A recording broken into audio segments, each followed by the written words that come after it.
All right, let's jump right in. Today, we're exploring the dramatic and, often unknown final days of the patriarch Abram. You know how with most iconic figures, the story kind of wraps up right at their moment of triumph? Well, for Abraham, it's different. Some of the most fascinating events, the real drama, happened right at the very end of his life. It turns what could have been just an epilogue into a really powerful final act. So let's dive into the first part of this story.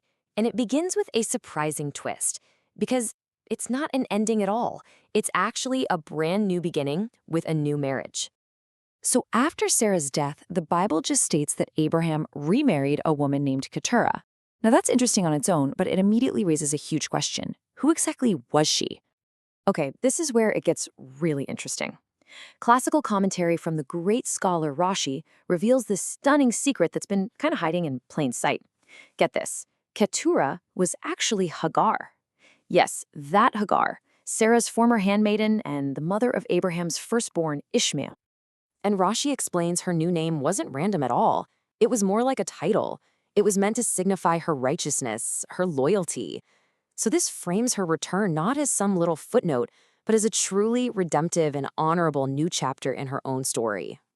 And through Keturah, Abraham then fathered 6 more sons. And their children, in turn, they become chieftains of their own clans, spreading out all across the land. It's just another fulfillment of that promise that he would be the father of many, many nations. Of course, when you have a new, large, and sprawling family like this, the question of inheritance becomes absolutely critical. You have to figure out what happens next. And this comparison just illustrates so clearly the careful distinction Abraham made. Isaac, the son of the promise through Sarah, he inherited all that he owned, the whole shebang.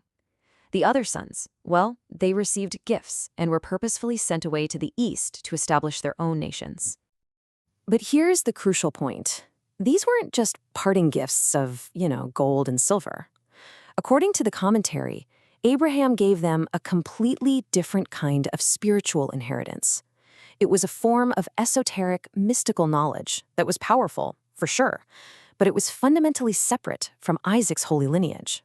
So, having settled all his worldly affairs and secured the future for all of his children, Abraham's long, epic journey finally reaches its conclusion. He lived to be 175 years old, a lifetime that literally stretched across entire eras of history.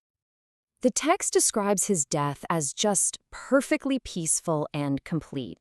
It uses this very specific, really beautiful phrase, a good, ripe age, which suggests this deep sense of total fulfillment. And the commentary deepens this idea so beautifully. It suggests that his fulfillment wasn't just about living a long time, but about this spiritual wholeness. His life was complete, like a circle that had been closed with no regrets, no sin. But maybe the most powerful evidence of Abraham's fulfilled life isn't found in how he lived or died, but in the stunning detail of who came to bury him. The text tells us that his sons laid him to rest in the tomb he had bought for his first wife, Sarah. It's the very place where their own story together had found its final home.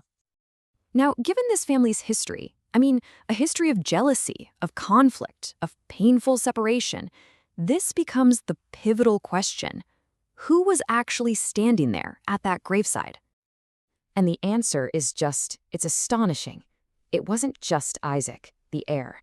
Standing right beside him was Ishmael, the exiled firstborn, who returned to honor their father together. Rashi explains that this isn't just some logistical detail, it's the true climax of the whole family story. It signifies Ishmael's repentance and a final powerful reconciliation between the two brothers. This, the commentary says, is the ultimate meaning of Abraham's good old age, to see his sons at peace. So, with Abraham's passing and his family finally reconciled, there was just one last act that remained to secure the future of the covenant. The narrative concludes with a direct divine intervention. God himself steps in, ensuring that the covenantal blessing passed definitively and very publicly to Isaac. Now, commentary explains this wasn't some oversight on Abraham's part. In his wisdom, he actually foresaw the difficult future with his grandson Esau, and he deliberately deferred the choice back to God. He basically said, let the master of the blessings come and bless, And so God did, providing the ultimate, unambiguous endorsement of Isaac's central role, removing any and all doubt.